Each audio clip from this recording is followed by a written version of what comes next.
There is a moment in a court of thorns and roses when Rhysand walks into a room and everything changes. Not because he's the most powerful, not because he's the most beautiful, but because in that moment you understand he already knows how this ends. Welcome to Crimson Pages.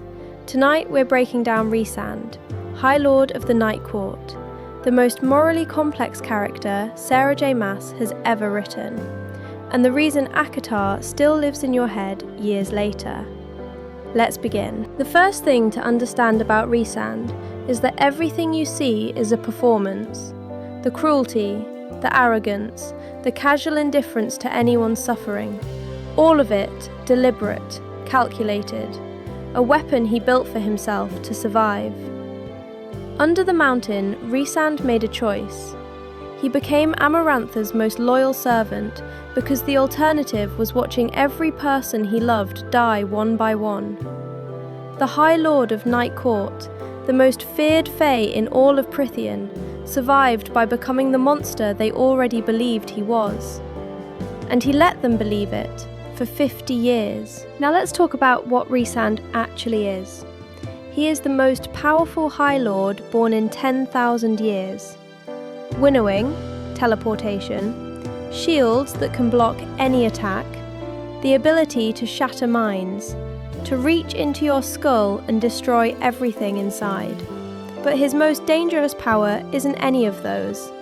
His most dangerous power is that he reads people.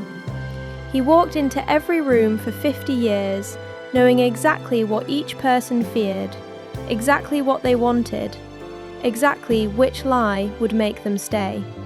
That is the power that kept Velaris safe. Not his shields, his performance. Now let's talk about what Rhysand actually is. He is the most powerful High Lord born in 10,000 years. Winnowing, teleportation, shields that can block any attack, the ability to shatter minds, to reach into your skull and destroy everything inside. But his most dangerous power isn't any of those. His most dangerous power is that he reads people. He walked into every room for 50 years, knowing exactly what each person feared, exactly what they wanted, exactly which lie would make them stay. That is the power that kept Velaris safe.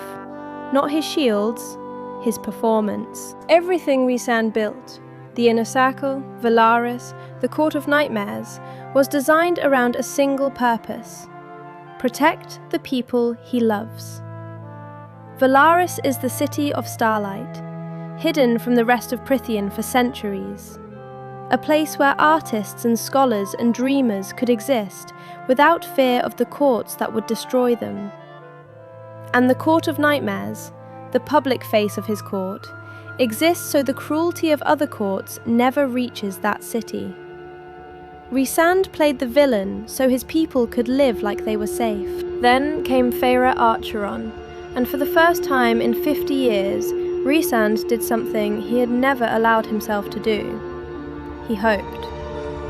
The mating bond between them snapped into place, and Rhysand, who had survived by controlling everything, who had never once given anyone a real piece of himself, was completely unprepared for it. Every choice he makes in ACOMAF walks the line between giving her space to choose and desperately wanting her to see him. Not the mask, him. So why is he the most dangerous character in ACOTAR? Not because he can kill you with a thought, not because he survived 50 years of Amarantha's court with every piece of himself intact, because he makes you believe the monster is worth loving.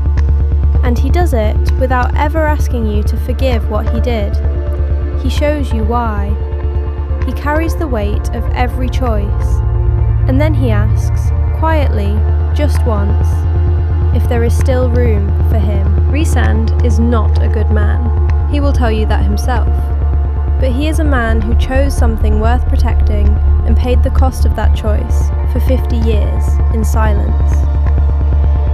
Next week, we're going into the courts of Prythian, all of them. The politics, the power, and the darkness underneath the beauty. Subscribe so you don't miss it, and tell me in the comments, Did you trust Rhysand before or after ACOMAF? I'll see you in the dark.